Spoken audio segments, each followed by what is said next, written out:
Olá, estamos novamente aqui para nosso podcast Negócio Sério. Hoje, Fernanda, estou aqui com vocês. Meu sócio, Alexandre Trinhain, se apresente, Alexandre. Boa tarde, é um prazer estar aqui de novo no Negócio Sério para esse podcast. E hoje a gente tem uma presença especial. Não, primeiro vamos apresentar o Vinícius. Vinícius representando a Arte Filmes. É a presença especial. Então se apresente, Vinícius.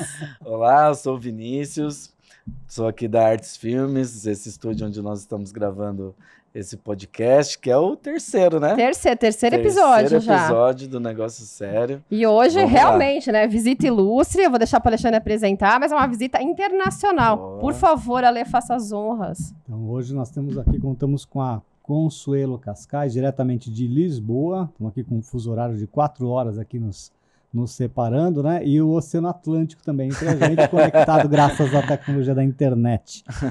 Muito prazer em recebê-la aqui, Consuelo. Um prazer receber você aqui hoje no podcast. O prazer é todo meu. Obrigada, Alexandre, Fernando e Vinícius. Estou muito honrada com o convite e realmente parece que a gente não tem o Oceano Atlântico entre nós nesse momento, né? Tecnologia é sensacional. E aí você vê, né? A gente está com 4 horas de fuso, você entrando no verão, a gente aqui no inverno, como você pode perceber, Vinícius de casaco. Conta pra gente quanto tempo você mora aí em Lisboa. Você é brasileira, vamos lá. Sou brasileira, todo mundo percebeu, né? Então... Sabe que às vezes eu acho que é por usar alguns termos que nós usamos aqui em Portugal, não é? Às vezes as pessoas já começam a ficar assim meio em dúvida, mas não, sou brasileiríssima. Eu moro aqui em Portugal há 26 anos. E você vê, não tem sotaque nenhum, né? Você pode até falar algumas expressões que eu sei que fala, mas sotaque português, zero, né? Sai uma hora após, de vez em quando. Não sai nenhum depois, não, nada. Claro, as expressões, algumas a gente vai mesmo colocando, né, dentro do nosso diálogo do dia a dia, mas uma coisa que eu percebo também é como essa língua portuguesa é maravilhosa, nós nos comunicamos mesmo falando de uma forma muito diferente, né? E os portugueses estão muito acostumados com o nosso modo de falar. Por isso, quando eu cheguei aqui, meu marido falou, não precisa mudar o jeito de você falar, porque nós estamos acostumados com esse português com açúcar. Gostei. Português com açúcar. Exatamente. E você teve dificuldade para se adaptar ou foi tudo muito tranquilo? Porque a língua já ajuda muito, né? Se você falar, vai morar na Inglaterra, né? A língua ajuda demais. Eu posso dizer que nesses 26 anos, Portugal mudou demais. E mudou muito por esse fluxo muito grande de imigrantes que Portugal recebeu, né? Não só brasileiros, mas de todo lugar do mundo. Mudou realmente muito. Eu, quando chego aqui, casei-me no Brasil com um português, que na época trabalhava por uma empresa portuguesa, ele foi mandado para ser o diretor-geral da empresa em São Paulo. Conhecemos-nos, namoramos, casamos, eu engravidei, e quando a Ana Cristina estava com 4 mesitos, ele foi chamado de volta para a matriz. Aí é aquela decisão de uma vida, não é? E, portanto, voltamos, ele voltou, e eu e a menina pela primeira vez. E a adaptação, eu digo para você que não foi uma adaptação assim muito difícil. Por quê? Eu tinha aqui uma família portuguesa a me acolher, não é? Eu acredito que quem venha sozinho ou por questão de trabalho possa ser bem mais difícil, mas a minha adaptação não foi muito difícil, apesar de ter que me adaptar à nova realidade, principalmente a realidade de ser mãe. Não é? Com uma criança num país que eu não conhecia o sistema de saúde. Quando a gente está no nosso país é mais fácil porque você conhece os caminhos todos, né? Mas de qualquer maneira eu tirei um ano sabático, não trabalhei o primeiro ano quando eu cheguei, justamente para essa adaptação e com a ajuda aqui da família, do Hugo, portanto fomos aí fazendo essa adaptação progressiva, vamos dizer assim. Depois comecei a trabalhar e é a vida que segue. A motivação de você ir para Portugal foi a exigência, o pedido da empresa que ele trabalhava, e você abandonou a sua carreira aqui no Brasil, Sua família, sua né? família, para ir aí. Exatamente. Foi uma aventura nesse sentido, mas antes do casamento, eu não conhecia Portugal, conhecia alguns países da Europa, mas não conhecia Portugal. E naquela fase do namoro ainda vinha a Portugal uma vez para conhecer e tudo mais, e os meus sogros foram para o casamento, que também foi muito bom, porque conheceu a minha realidade no Brasil, não é? Eu aqui mudei completamente a minha área de atuação profissional, apesar de, eu acho que ao longo da vida nós vamos fazendo algumas, não são desvios, mas vamos fazendo alguns incrementos, porque vamos desenvolvendo também competências, não é? Eu no Brasil era e sou, não exerço, mas ainda sou, não é? Secretária executiva bilíngue, e trabalhava numa das empresas do Grupo Odebrecht. Então, a decisão realmente de sair do Brasil foi uma decisão que... Corajosa. Foi dolorosa, porque eu adorava o que eu fazia, não é? Tinha estudado para isso e tudo mais, feito faculdade. Eu disse corajosa, dolorosa sim, mas foi corajosa de abandonar uma empresa grande. Mas você percebeu que ela teve uma certa dor, né? Porque quando você fala corajosa, dolorosa, ela puxa vida, foi sofrido. Doeu um pouquinho. Eu vou dizer por que a dor fica. Porque quando você vai para outro país, independente da situação que você vá, né? Você... como é que eu posso dizer? Tudo que você fez na vida do outro lado, né, no seu país, desaparece naquele momento que você vem para o país para onde você está imigrando. E isso aconteceu comigo, claro. Eu falava de Odebrecht aqui, a maior parte das pessoas nem sabia o que era isso, não é? Nossa. Eu trabalhei por mais de 10 anos na Odebrecht, portanto, todo aquele grupo, que na época era um grupo muito grande. Falava de São José dos Campos, né, a cidade que eu amo e está no meu coração até hoje, uma cidade maravilhosa onde eu cresci, tinha muitos amigos e a minha família estava lá. Portanto, o fato de você vir para um lugar que você não conhece ninguém, conheci o marido e os meus sogros, mas não tinha o círculo de amizade que eu tinha aí no Brasil, não é? Que era muito grande. Essa ausência de contato pode gerar uma tristeza, um vazio muito grande. E você tem que buscar muita força interior para se reconstruir, buscar a sua essência, buscar o que você já fez na vida, falar, se já fiz uma vez, faço de novo, não é? E é uma reconstrução. No começo, eu acho que o que dói mais é você perder essa identidade. Porque lá no Brasil, eu era conhecida como secretária do presidente, eu era a filha da dona Brasilina e do senhor José Antônio, era irmã do Júnior, portanto, tudo isso vai ligando você e vai te dando aquela estabilidade enquanto pessoa. Quando você muda, isso acaba de uma maneira. Comecei como a esposa do Hugo, e depois, aos pouquinhos, fui buscando a mãe da Ana Cristina. A mãe da Ana Cristina, exatamente. Você tocou num ponto central da conversa, que é exatamente o processo pelo qual passam muitas pessoas que deixam a carreira executiva nas empresas, seja por necessidade, seja por uma questão, às vezes, até de limitação de saúde, seja pela aposentadoria. Vamos falar daqueles que se aposentam, né? Deixam o mercado corporativo e querem empreender, ou notam que precisam empreender. Eles passam exatamente por essa situação de deixar um legado todo construído para trás e recomeçar a construção de um legado novo, com um círculo de conexões novas, num ambiente completamente novo.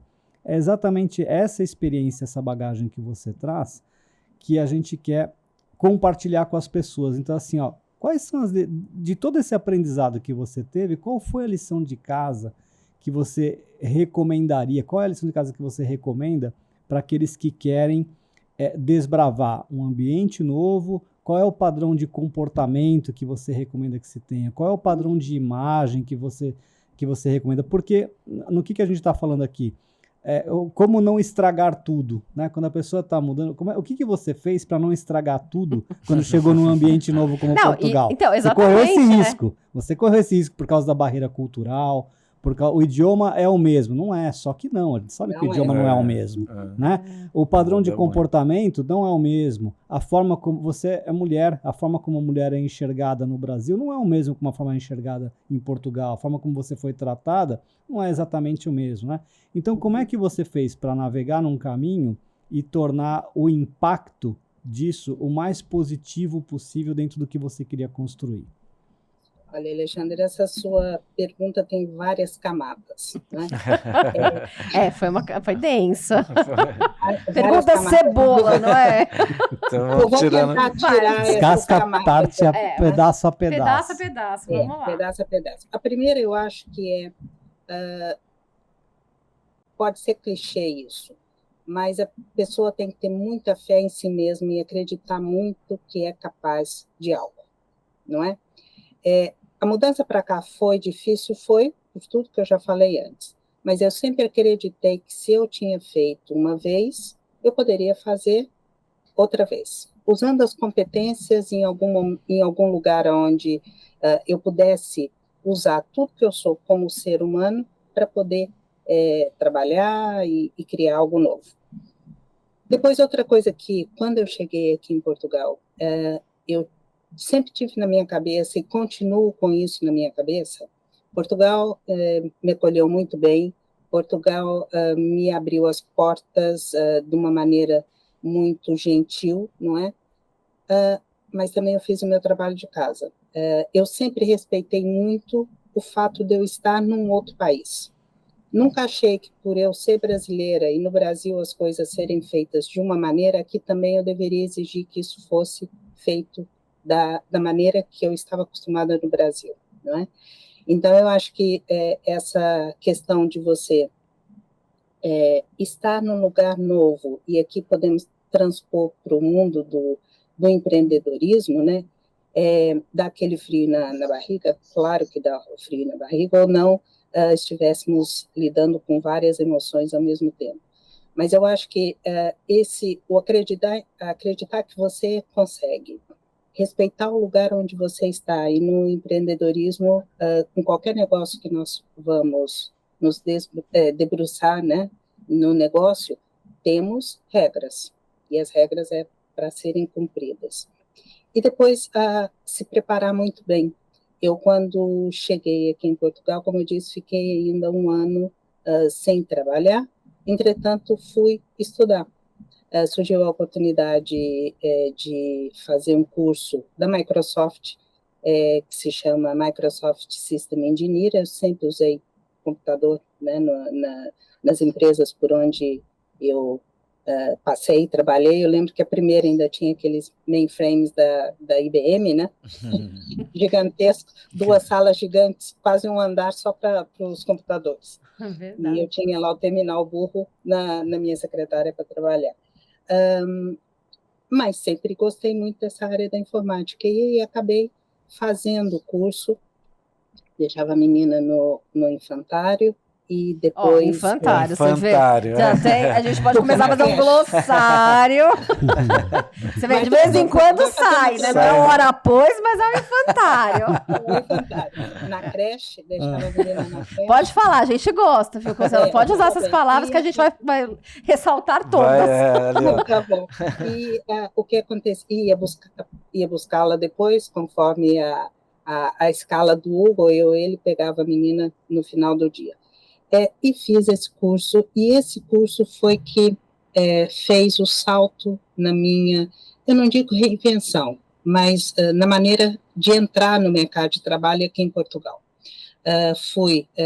Naquela época, eu não sei se ainda acontece isso com a Microsoft, mas naquela época a Microsoft deixava os currículos na plataforma, e as empresas iam lá buscar quem tinha terminado aquele curso, que realmente era um curso muito exigente na época.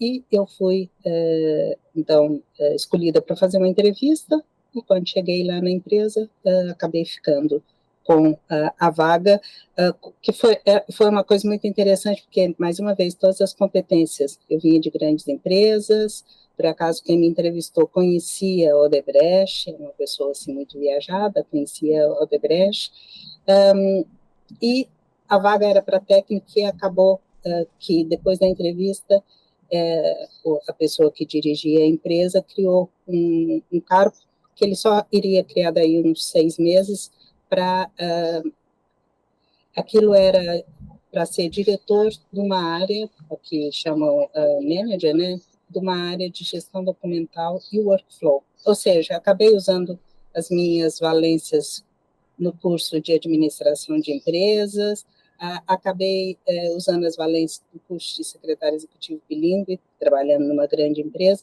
e foi muito, muito bom mesmo. A gente não sabia disso, eu não sabia desse histórico que você tinha trabalhado. Pois é, você vê que a gente sempre descobre alguma coisa nesses podcasts. Sim, qualquer coisinha, né? Sempre tem alguma novidade.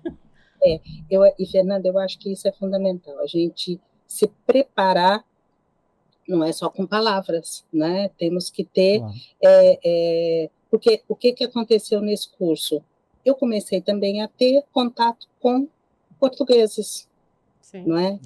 Antes mesmo de trabalhar, já comecei a ter, dentro de um ambiente, vamos dizer assim, profissional, né? Que era dentro de uma empresa que era certificada para dar cursos da Microsoft, já comecei a trabalhar a estar com pessoas que tinham já alguns anos trabalhando em empresas, portanto, foi muito bom.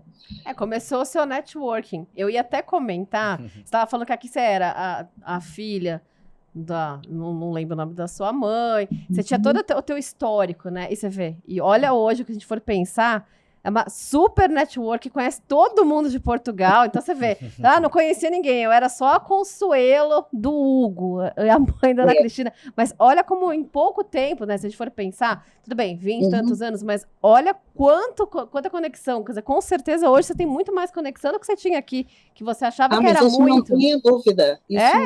Eu também não tenho dúvida.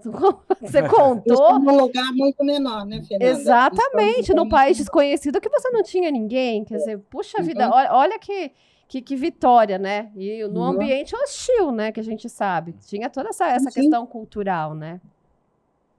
Então, e uma coisa interessante, você destacou as competências técnicas, né, Consuelo? É necessário estar preparado, claro, tecnicamente, para as oportunidades.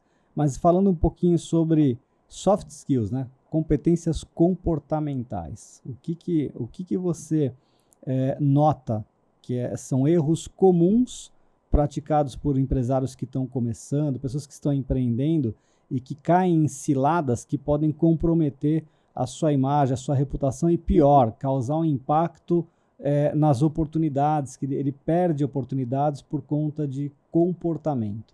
Então, nesse aspecto, o que você recomenda e o que você recomenda que se tome cuidado? Olha, Alexandre, você tocou num ponto muito importante, porque uma coisa é ser executante, outra coisa é ser executivo, né? E quando você passa para o outro lado da cadeia, realmente essa parte comportamental é extremamente importante, porque é importante a parte técnica, não é? Eu não posso abrir um negócio, eu não deveria abrir um negócio que eu não tenha a mínima noção do que faz aquilo que eu me proponho a divulgar ou ter como negócio. Agora, a parte comportamental que você disse, eu acho que é muito importante. A primeira coisa é que, se for algo que a pessoa desenvolva a solo, há muitas atividades, muita consultoria, por exemplo, né, que pode ser feito pela própria pessoa. Até que em Portugal nós temos uma coisa que se chama atividade em nome individual, que são exatamente esses empreendedores que não... O MEI, né? O MEI, ou autônomo, o MEI, né? Aqui, é o MEI, que é o microempreendedor exatamente. individual. Não precisa... Como chama em Portugal? Isso. Atividade em nome individual. Empresário... Em nome individual. Em nome individual. É um empresário também, mas ele é empresário dele mesmo, né? Não tem uma empresa. Nesse caso, eu acho que esses empresários aí sim precisam ter uma rede ao seu redor para ajudar em termos de contabilidade, em termos de o software, o hardware que vai utilizar, porque esse empresário não vai saber, não vai conhecer todas as áreas dentro do negócio dele. E quanto mais ele dispersar, mais energia também ele vai dispersar para pensar o negócio dele. Isso estou a dizer e falar do empresário em nome individual. Tem Sebrae aí em Portugal? Que até na semana passada, no episódio anterior, a gente ainda comentou do papel importante que o Sebrae tem. Tem aí? Na formação. Tem alguma coisa parecida? Sim. Portugal tem aqui o centro, chama-se IFP, é o Instituto de Emprego e Formação de Portugal, que é o instituto do governo que é responsável pela formação das pessoas. É claro que existem também empresas que recebem o selo da DGERT, que é o órgão de formação que certifica que aquela empresa pode dar formação, ok? Uhum. Mas existe esse órgão, o IFP, que é o responsável por identificar. Imagine um canalizador, Sim. né? Canalizador. Vamos explicar o que é o canalizador. Encanador. Encanador. Estou tentando lembrar. Eu não sei nem o que o Vinícius pensou. Não, eu pensei em algum facilitador, alguma coisa assim. É o encanador. Encanador, tá vendo? Mais uma glossário do dia. O canalizador, por algum motivo, perdeu seu emprego e se registrou no IFP. Uhum. O IFP, então, vai dar todas as indicações. Ele pode fazer um curso, uma formação, como nós chamamos aqui, um curso para fazer a sua reabilitação, se ele quiser ir para um outro tipo de atividade, ou se quiser continuar nessa atividade, poder se reciclar, não é? Fazer um refresh. E o próprio IFP ajuda na questão da pessoa querer montar o seu negócio. Esse órgão eu acho muito interessante aqui em Portugal, porque imagine que eu queira abrir uma empresa, e nessa empresa até quero preciso de ter funcionários, não é? Existem subsídios que vêm da Comunidade Europeia justamente para incentivar esse tipo de criação de postos de trabalho. E o IFP faz todo o plano de negócio, ajuda esse futuro empreendedor, né, que antes era executante, agora virou executivo, ou quer ser executivo, a criar a sua empresa, e depois, durante 1 ou 2 anos, verifica se a implementação daquele plano de negócio está correndo bem, para minimizar aquelas quedas que a gente vê. Sim, a mortalidade, né, das empresas com 3, 5 anos. Consuelo, é aberto para qualquer estrangeiro ou é só para português mesmo? É aberto para os estrangeiros, desde que tenha a residência aqui em Portugal, ou esteja com a documentação colocada à espera da residência. Também aí precisa de um NIF, né? Um número de identificação fiscal, precisa de um número, cartão de cidadão, provavelmente. Exatamente. Okay. Tem que ter tudo isso, ou seja, é uma pessoa que está com os documentos devidamente legalizados. Uhum. E é muito interessante porque, a nível aí da própria formação dos cursos, como são cursos subsidiados, as pessoas recebem por estar fazendo os cursos. É muito interessante, porque normalmente vai ocupar o dia todo da pessoa, né? Sim. Então recebe para estar estudando. Perfeito. E conta a tua atividade atual, então. Aí você trabalhou nessa empresa, conseguiu o seu emprego, e depois, quando você começou a empreender, né? Fernanda, são 26 anos, né? Portanto, aí temos aí um percurso... Muita história. Então, muita história pela frente. Mas para encurtar uma história que é, assim, comprida, eu fiquei 12 anos na área 12 anos? Não. Eu fiquei 8 anos na área da informática, assim é que é. E uma parte desse período... trabalhando por conta de outrem, como se diz aqui, ou seja, trabalhava numa empresa. Surgiu depois uma oportunidade, por que eu conheço bem essa parte do IFP? Porque a minha empresa que eu abri depois foi feita dentro do IFP. Portanto, eles deram toda a orientação. Eu quis sair da empresa, mas quis montar uma outra empresa, e o IFP me ajudou a fazer isso com mais 3 colegas dessa empresa. Uhum. Montamos a empresa. Entretanto, depois de 4 anos, mais ou menos, eu quis ir para voo solo. Sempre muito dentro da área da gestão documental, servidores de fax, não é? Implementação de sistemas dentro dos bancos e dos organismos públicos. Também foi muito bom, porque esse período que eu fiquei na informática aqui em Portugal me ajudou a perceber muito como é que as organizações públicas em Portugal funcionavam, né? Participei de concursos públicos muito grandes, tive aqui o prazer de liderar um projeto que foi muito interessante. Eu gosto de coisas que mexam com as pessoas, né? E esse projeto me ajudou a chegar nesse objetivo que eu tenho de vida, que é ajudar o outro. Então, o projeto era melhorar a pensão dos antigos combatentes, ou seja, Portugal, nas guerras ultramarinas, ali antes de 1974, né,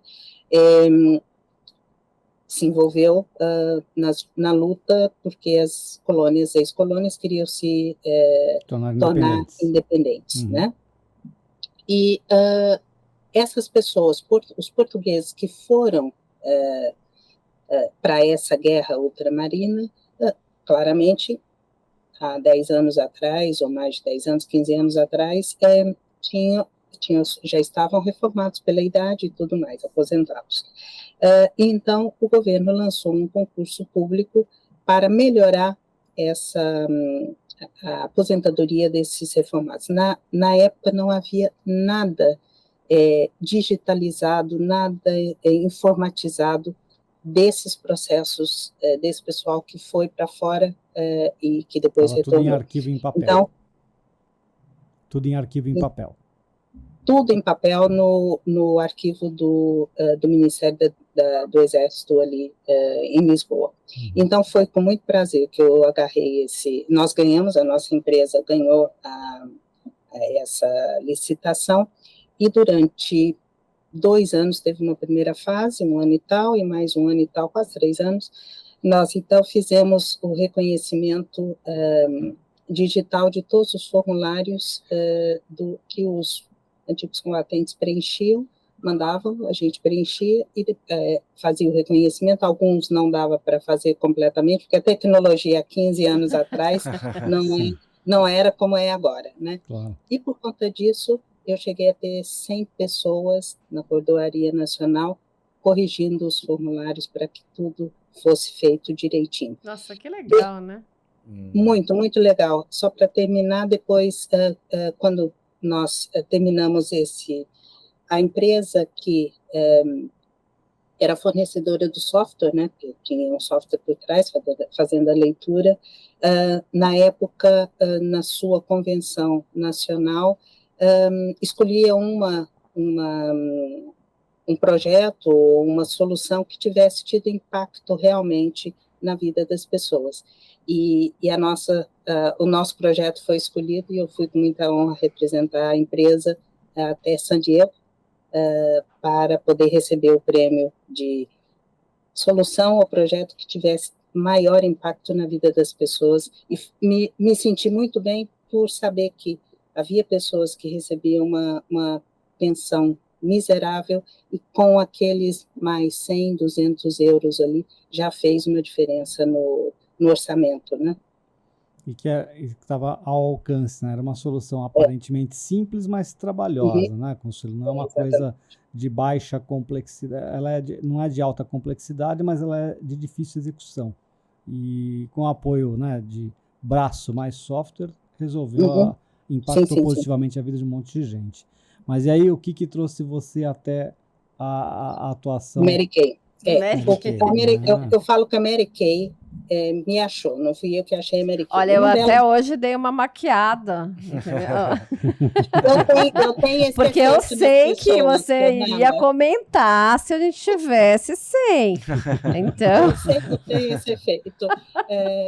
Mas o que acontece? Depois de mais ou menos 12 anos na informática, eu já estava assim, um pouco cansada da vida da informática, né? Uhum. E, detalhe, tinha o meu negócio, né? Mas a Ana Cristina já devia estar com seus 12, 13 anos. Eu queria fazer mais parte da vida dela, era uma opção que naquela época eu podia fazer. E o que acontece? Eu estava aqui trabalhando no computador e, de repente, saltou o site da Mary Kay. Eu não conhecia a Mary Kay no Brasil, porque a Mary Kay aqui em Portugal acontece uma coisa engraçada. A Mary Kay aqui é mais antiga do que no Brasil. A empresa abriu a Mary Kay Portugal há 30 anos atrás, e no Brasil tem mais ou menos 26, 27 anos. bom, mas é então, relativamente próximo. Isso quer dizer que eu meio que estava vindo para cá, Mary Kay estava se estabilizando, né, no Brasil. E quando eu vi aquilo, a primeira coisa que me chamou muita atenção no site da Mary Kay foi exatamente o site. Eu não fosse uma empresa americana, né? O site muito bem feito, a minha empresa também fazia sites, e eu achei muito interessante e marquei uma sessão de cuidados da pele. A minha amiga hoje sabe disso, mas na época eu fui para conhecer, eu fui pelo negócio. Olha, Sim. aquele bichinho do empreendedorismo de novo, né? Já tinha mexido comigo uma vez, já fui contaminada mesmo, então vamos aqui em mais uma. E adorei o jeito que se trabalha, que é muito baseado no eu esqueço de mim, eu vou ajudar essa pessoa que está na minha frente, né? Eu digo que apesar da Mary Kay ser uma empresa voltada para as mulheres, e daí o rosa aqui à minha volta, né? Todo mundo tem pele, portanto, os homens também podem usufruir de um bom, viu, Vinícius? Sim, quero, estou precisando. Pode usufruir de bons produtos para o cuidado da pele, né? O que nós estamos aqui a falar não é aquela vaidade fútil, mas ter uma pele saudável, porque é a primeira coisa que a gente vê numa pessoa, né? Se a pele está cuidada, é claro que eu também vou pensar ali no nanosegundo que, se essa pessoa se cuida, ela também tem algo para me dizer e eu vou acreditar no que ela fala. O nosso cérebro funciona rapidamente nesse sentido. E aí, realmente, gostei da sessão e ainda fiz Mary Kay e a minha empresa uns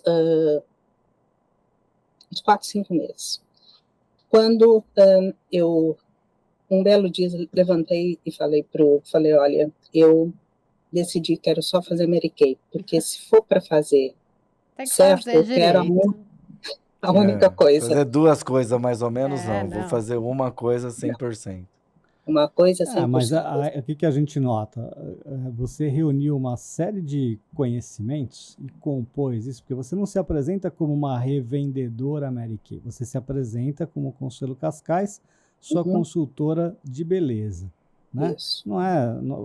Não porque você quer deixar as pessoas mais bonitas somente do ponto de vista estético, não só isso, mas você reúne essa gama de conhecimento para poder dar dicas e ajudar a melhorar a imagem pessoal das pessoas, que faz muito mais por elas do que simplesmente mexer com a autoestima, faz muito mais por elas. Aumenta a confiança, aumenta a penetração em alguns ambientes, aumenta a credibilidade, aumenta também a autoconfiança e a autoestima.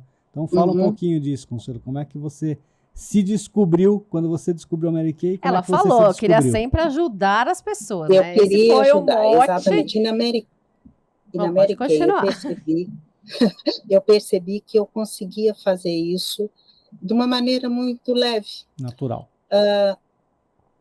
aqui o vídeo não mostra muito, mas eu estou com um batom muito forte. Não, mostra sim. Dá pra Estamos ver, vendo sim. o batom muito forte, muito bem delineado. Exatamente. Por quê? É uma das técnicas que, quando a gente vai fazer uma palestra, a mulher pode usar esse subterfúgio.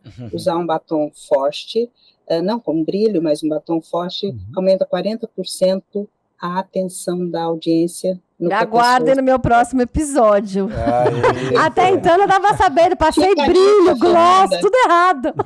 Fica a dica, não é? E até partilhar com vocês aqui, existe o efeito do batom vermelho. Na Segunda Guerra Mundial foi feito isso depois, né, objeto de tese mesmo. O que a pessoa que escreveu a tese e chegou à conclusão? Que durante a Segunda Guerra Mundial, o item que mais foi vendido no geral No foi o pós-guerra. Você batom vai vermelho. contar do batom vermelho. Gente, Mas E não, a Fernanda isso não aqui vai me só... ajudar a lembrar. Toda foto que tem de mulher na Segunda Guerra Mundial, a mulher está usando batom vermelho. vermelho. Não, isso. mas você Isso. disse que o item que mais vendeu foi o batom vermelho, isso dentro de todos os mercados ou dentro do mercado de beleza? Não, Dentro do mercado beleza, de né? beleza. Ah, E eu vou tá. explicar para você por quê. Não, mas assim, por exemplo, vendeu mais maquiagem, é isso que ele tá perguntando. Sim, né? vendeu. Assim, vendeu mais maquiagem ou sapato, ou bolsa, é isso. Olha, eu chego a dizer que mais maquiagem, e eu vou explicar por quê. Há um fenômeno muito engraçado, e no caso dessa tese de mestrado, o mestrando descobriu que, ao passar o batom vermelho de manhã, a guerra estava acontecendo, certo? Aqui na Europa, coisa horrorosa, né? Mas por um micro-nanosegundo, o fato da mulher passar o batom vermelho fazia isso que o Alexandre falou agora. A autoestima, a vontade de viver, a alegria, Trazer um pouco de esperança. a confiança, a esperança, e ela levava esse sentimento para fora. Isso resplandece a quem está ao redor dela, né? Exatamente. Por isso, Agora, Consuelo, hoje, atualmente, esse negócio do batom vermelho é assim ou perdeu? Você falou assim, na palestra e tal, para dar confiança. Mas no dia a dia, isso continua ou se perdeu? Olha, eu vou falar a minha realidade há 26 anos aqui em Portugal, né? Eu não sei como... Eu falo que eu não nasci com batom vermelho, mas, se calhar, lá com mais uns aninhos já tinha o batom vermelho, sempre gostei de batom, né? Tinha a coleçãozinha daquele batomzinho verde que não saía da boca, 24 né? horas, não era boca louca? Não, como que é? Não era um negócio assim. Eu lembro de um de forma de morango, que minha irmã De tinha. morango, exato. E o interessante é que a minha mãe, apesar de nunca usar maquilhagem, me incentivava, achava bonitinho aquilo. Bom, Legal. a minha experiência aqui em Portugal, quando eu cheguei, não era bem visto uma mulher usando batom vermelho. Era conotado com outros métiers. É a questão né? cultural que a gente mencionou no começo, né? É exatamente esse tipo de coisa. Cultural, Então, o que aconteceu com a Consuelo Cascais? Consuelo Cascais parou de usar batom vermelho, até porque eu estava no mundo corporativo de homens. Quando eu entrei nessa empresa, não havia mulheres. Brasileira, eu acho que só tinha eu. O mundo da informática com brasileiros em Portugal é mais recente, né? Há 26 anos não tínhamos tantos brasileiros na informática. Então, tirei o batom vermelho, claro, né? E o taierzinho sempre de calça comprida. Portanto, vamos aqui não criar muita polêmica visual no ambiente onde eu estou. Quando eu encontro Mary Kay, uma das coisas que a Mary Kay fez em mim foi voltar à minha essência. Eu sou do sorriso fácil, eu sou do batom vermelho, eu gosto de usar maquilhagem, não é? Nunca fui de usar saias curtas, nunca fui de usar grandes decotes, mas o batom vermelho estava lá. E eu pude voltar a usar o batom vermelho e às vezes mudo para cor de rosa. Muito bom. Resgatou muito a sua bom. personalidade, né? A minha essência, E exatamente. transformou isso numa força e não numa vulnerabilidade. E ainda Bacana. trazendo dinheiro. É, Ainda fazendo negócio. Melhor e ainda. incentivando as mulheres Sim, também, né? sendo a se redescobrirem. referência, né? Sendo Sim, inspiração para as mulheres. Eu fui a primeira diretora brasileira da Mary Kay em Portugal, e sei que depois que eu me tornei diretora, muitas brasileiras, muitas estrangeiras, ao ver o meu percurso, né, dentro da Mary Kay, foi muito rápido o período, desde que eu entrei até me tornar diretora, eu sei que eu dei aquela, como é que eu posso dizer, aquela esperança, por ser estrangeira, de fazer algo que não fosse, sem desmérito nenhum, aqui o que eu vou falar, porque todas as profissões têm o seu merecimento, não é? Tem o seu mérito, mas sem uma estrangeira precisar vir para Portugal e ir para a área de serviço num restaurante, ir para limpeza, ir para cuidar de idosos, ou então ir para lojas. Normalmente são essas 4 áreas que uma estrangeira trabalha aqui em Portugal, né? E pode fazer carreira, porque o bom da Mary Kay é que você entra, mas você pode fazer uma carreira, sendo você a que gere, né, aquele crescimento. E eu sei que todas as vezes que subi no palco para receber algum prêmio por ser consultora ou por ser diretora, eu trouxe essa esperançazinha em quem estava ali me vendo. O carro cor-de-rosa veio... Eu ia perguntar isso agora, eu estava esperando você parar para não te interromper, que eu te interrompi várias vezes, agora eu interrompi. Você teve o carro cor-de-rosa, então? Eu tenho ainda o meu carrinho cor-de-rosa, está ali embaixo. Fui diretora da Mary Kay durante 9, quase 10 anos. Continuo a ser consultora de beleza Mary Kay com muito orgulho, porque, como a Fernanda disse, eu gosto mesmo de ajudar as pessoas a terem esse aspecto do cuidado e da beleza. Para mim, da pandemia para cá, aumentou muito, não é? Não é só uma maquilhagem, é aquela maquilhagem para a pessoa poder estar numa reunião como nós estamos aqui, um podcast como nós estamos aqui nesse momento, ir para uma reunião presencial com a maquilhagem adequada, representando a sua empresa, ou então, quando vai dar uma palestra. Portanto, tudo isso faz com que a atividade de ser consultora de beleza Mary Kay muito mais abrangente do que simplesmente vender produto. Aliás, uma consultora não vende produto, ela aconselha, ela ensina, ela passa conhecimento, né? Mas e são todas? Ou é você que abraçou essa causa maior? Porque eu já conheci algumas vendedoras Mary Kay e não percebi esse entusiasmo todo, né? Não, mas tô falando, verdade mesmo. Sim. Eu acho que é uma coisa sua, né? A gente conhece e parece que as pessoas querem vender produto. É isso que você acabou de dizer. Mas o que eu digo para você, essas que entram na empresa querendo vender produto, têm vida muito curta. Não, porque mas a essência, o valor que a Mary Kay Ash criou a empresa e quis que nós tivéssemos é exatamente do ajudar primeiro, para depois ser ajudado. Eu não sei onde que a gente já ouviu isso. Giver's Gain, né? A gente conhece A Fê tocou num ponto super importante agora, que é a questão do padrão de comportamento ligado com a marca institucional. Né? Como que, aliás, acho que é isso também que faz a nossa conexão. Eu e a Fernanda, o nosso business é proteger marcas. Né? Não necessariamente construí-las. A gente não faz construção de marcas. Né? Alguém faz um empresário faz o trabalho da construção da sua marca e nós fazemos o trabalho da proteção. Você tem um papel de ajudar a construção da marca pessoal. Eu queria destacar isso aqui, porque é preciso que haja uma compatibilidade entre a marca institucional que você quer transmitir, comunicar para os seus clientes via sua empresa, e a marca pessoal precisa ser consistente, ela precisa ser íntegra.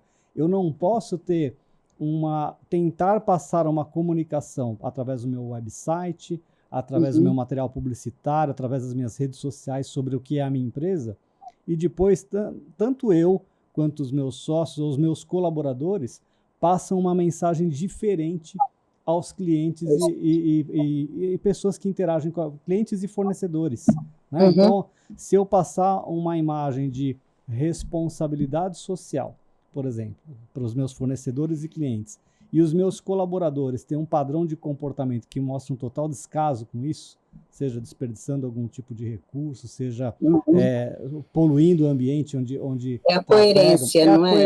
A coerência com a mensagem. E isso tem tudo a ver conosco, né, com o nosso padrão de comportamento pessoal. Então, eu preciso manter coerência, né, entre o que eu faço e aquela mensagem que eu quero passar. E aí é o link que eu queria colocar com você, como fazer e como começar. Porque você tem tudo a ver com a primeira impressão. O seu trabalho tem tudo a ver com a primeira impressão despertada nas pessoas. E como é que eu começo isso? Que mensagem eu preciso passar? O que eu não devo fazer para passar uma mensagem errada? A primeira coisa, e vamos voltar aqui à essência da pessoa, não é? É claro que se eu encontro muitas mulheres que estão no mundo corporativo, a empresa tem um dress code, a empresa tem até um make-up code, elas têm que seguir ali por exemplo, quem trabalha no Sheraton, o Sheraton tem até a cartela de cores. De cores para maquilhagem. Elas não podem chegar, por exemplo, com batom vermelho. Lá não dá. O manual de identidade visual vai até a maquiagem. Muito legal. Exatamente. E eu tive a honra de dar uma formação como formação de imagem e tudo mais no Sheraton aqui de Lisboa, uns anos atrás, quando o Sheraton fez 40 anos de Portugal, e foi muito interessante perceber isso, como eles se preocupam com essa mensagem coesa, não é? Porque a nível de boas práticas, de responsabilidade social, eles já naquela época, toda a comida do hotel, e eu fiquei lá 2 semanas, porque eram 120 pessoas para fazer sessão de cuidados da pele, como se fosse uma formação mesmo de imagem, passei por todos os restaurantes que tinha no hotel, e mesmo toda a comida que sobrava, eles tinham funcionários atribuídos no final do dia para levar para instituições de cariz social. Portanto, a doação, né? Ora, a empresa faz tudo isso e depois vem uma pessoa vou aqui falar da vida das mulheres, né? Vem uma funcionária que as unhas mal feitas, né? Pode até nem usar o esmalte. Aqui em Portugal nós temos muita a coisa do gelinho, do gel, né? Agora pouca gente usa verniz daquele que sai todas as semanas. Mas a unha não está bem feita. O cabelo não está arrumado. A raiz, assim, quem pinta o cabelo, raiz com 4 dedos. Sem uma maquilhagem minimamente colocada, sem um cuidado da pele, se veja do dia a dia ali mesmo diário. Ora, essa colaboradora não está dentro do que a empresa está procurando, não é? E eu acho que isso que é importante, quem entra numa empresa, o cuidado com a sua imagem tem que ser um cuidado que ela já traga de casa, né? Nós começamos com esse cuidado ensinando, consultora de beleza ensina esse cuidado em casa, como se fosse escovar os dentes, e todos nós sabemos. Para se tornar um hábito, né? Ali uma coisa que tem que ser um hábito. Padrão que ela faz todos os dias. Então, mas você vê, nessas reuniões online, né, que depois, pós-pandemia, a gente começou a ter mais, você vê, as pessoas não tinham essa preocupação, né? Faziam em qualquer lugar, com qualquer fundo, aí vai lá, coloca, tipo, o William Bonner, né? Só a roupa de cima e tá de pijama embaixo. Quer dizer, poxa vida, como você comentou, ó, estamos aqui online, tá todo mundo, né, arrumado. Eu acho que esse tipo... Sim, porque isso é um respeito para todo mundo, né? Com a pessoa ou com quem está nos vendo nesse momento. E a questão é que isso fica na internet, não desaparece, né? Forever, pois é. Não, e agora, eu vou fazer o papel chato, porque você sabe, Consuelo, a gente tem quem está sempre aqui comigo hoje, o Ale veio me ajudar, o Vini está sempre aqui com a gente, mas é o Rodrigo Turra. E ele sempre chega agora, agora vai estar acabando. Eu respeito as nossas telespectadores, a gente quer manter a aderência ao tempo. Entendi. Exatamente. E aí agora fiquei eu com esse papel chato de falar que o nosso tempo está acabando. A gente tem mais 5 minutinhos. Eu acho que você pode, de repente, aproveitar e deixar uma mensagem, um incentivo, como eu percebi desde o início da nossa conversa, essa tua essência de querer ajudar as pessoas em todos os sentidos, porque a gente, né, a gente te conhece, a gente sabe o quanto você ajuda, o quanto você tem de conexão, o quanto as pessoas te... Assim, tem orgulho, né, e a gente respeita. Então, assim, queria que você deixasse uma mensagem aqui, porque a internet é eterna, a gente tem o nosso canal, negócio sério.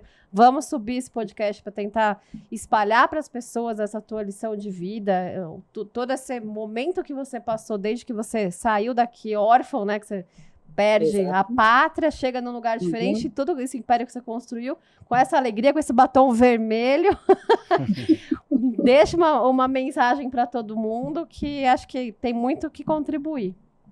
Olha, assim, rapidinho, eu acho que o empreender, e aqui estamos a falar de negócio, o empreender, corremos risco, sim, mas eu prefiro correr risco do que ficar naquela ideia, será que dava certo, né? Me preparo para isso, porque melhor correr risco do que morrer curioso, né? Exatamente. Melhor se arrepender do que fez do que não fez. Tá todo mundo filósofo aqui hoje. Eu tenho essa filosofia de vida mesmo. Porque você sempre aprende qualquer coisa no caminho, né? Quem sabe não é para aquele caminho, é para outro, mas aprendeu. Depois, prepare-se muito bem para o que você quer fazer, não é? Quer seja com as partes técnicas que você precisa saber, eu tenho que saber, eu tenho formação sempre na Mary Kay, porque há novos produtos e a gente tem que aprender a falar dos benefícios, como é que os nossos clientes podem usufruir ali daqueles benefícios. Mas depois também tente buscar a parte comportamental, porque dependendo do meio social que você está e empresarial que você está, o seu comportamento vai ser exigido de uma maneira ou de outra. Portanto, aprenda o meio onde você está inserido. No meu caso aqui, por exemplo, enquanto consultora de beleza independente da Mary Kay, eu dou muito workshop em empresas, passando essa mensagem do que a empresa espera daquele colaborador, daquela colaboradora em termos de imagem, também cuidar da pele, né? Começamos por aí, porque é um hábito que eu vou trazer de casa, e esse hábito de cuidar de mim, respeitar a minha pessoa, faz com que eu também respeite o outro. E isso é muito interessante de observar nas empresas. Ai, muito, muito legal. Eu aprendi, meu próximo episódio, estarei de batom vermelho, me aguardem. Aliás, a todos, entendeu? Amanhã, no aniversário do Evolução, estarei também presente de batom vermelho. Mas, Consuelo, que história de vida. Olha, muito obrigada por compartilhar com a gente essa tua história. Espero que incentive muitas mulheres também a terem coragem de seguir. E você vê. Ainda tenho uma dúvida antes da gente encerrar. Que boa. A Mary Kay incentiva, então, as mulheres a empreender, certo? Ela não exige uma não fidelidade, mas uma exclusividade de produto. Ela pode trabalhar com outros produtos. Enquanto consultora de beleza, sim. não é? E pode existe trabalhar com outras marcas. Tá. E existe um plano de carreira dentro da Mary Kay? Exatamente, existe. E aí o plano de carreira mais ou menos é igual nos países. No Brasil tem as suas características, aqui em Portugal também tem as suas características. E o que eu posso dizer é que o Caco de Rosa ele é transversal a todas as Mary Kays no mundo. Deixa eu perguntar, aproveitando a pergunta do Vinícius, por exemplo, a gente estando no Brasil, a gente tem que procurar alguma pessoa de regional, da nacional, como é que a gente acha? Entrar no site, se quiser comprar produto, só produto, né? No próprio site da Mary Kay, isso eu encontro uma consultora lá. Não, e se quiser fazer essa formação, se eu quiser realmente empreender na Mary Kay, eu tenho que procurar quem? também é porque Uhum. isso começa com o seu PIN de consultora. Portanto, a formação é dada para quem é consultora. E a Mary Kay está presente em quais países hoje? Nossa, Nesse momento, é mais fácil eu dizer assim. Aonde não Onde está, não América? Exatamente. A Mary Kay só não está presente no continente africano. É mesmo? Por enquanto, né? Uau! Exatamente. Por Que enquanto. Em todos os continentes, por enquanto. Uhum. Ah, muito legal. Ale, você tem mais alguma pergunta? Não, quero agradecer, Consuelo, obrigado pelo tempo, obrigado pelas dicas, obrigado pelas contribuições, principalmente. Claro que, né, a consultora de beleza vai muito além de produto, né, Consuelo? E, assim, essa forma de transmitir o conhecimento, ela é única, foi você quem desenvolveu, você agrega junto com com as suas recomendações, uma coletânea, uma experiência Uma de história vida de vida. reunida nas recomendações. Então, você não faz simplesmente uma recomendação de embelezamento, mas uma recomendação de como aumentar o seu nível de senioridade, né, no bom sentido falando, junto ao seu público, junto ao seu interlocutor.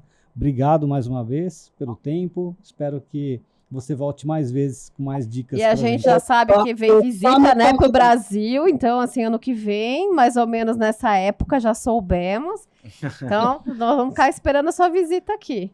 Fazer o podcast presencial. O podcast presencial. Aí, aliás, a gente pode até posso servir de cobaia para uma demonstração online, ao vivo do antes e do depois. Eu só tenho a agradecer aqui esses momentos que eu adoro partilhar conhecimento, porque eu acho que a gente acaba sempre aprendendo muito, né? Porque quando eu vou falando e com as perguntas que vocês também vão fazendo, eu vou voltando na minha vida e vou fazendo aqui reflexões. E a conclusão que eu chego é que até agora valeu a pena. Muito bom, muito bom. Isso mesmo. Obrigada Obrigado, do coração, Consuelo. viu, Consuelo? Beijo grande. Bom jantar para você. Beijinho. Bom jantar, é isso Bom mesmo. jantar. Sim, aqui já é quase bom jantar. Tá quase lá, tá quase Tchau, lá. tchau. Beijo. Beijinho. Tchau, Consuelo, um prazer, muito obrigado. Prazer, beijinho. Até Tchau, tchau. semana que vem no nosso 4º episódio. Valeu, tchau, tchau.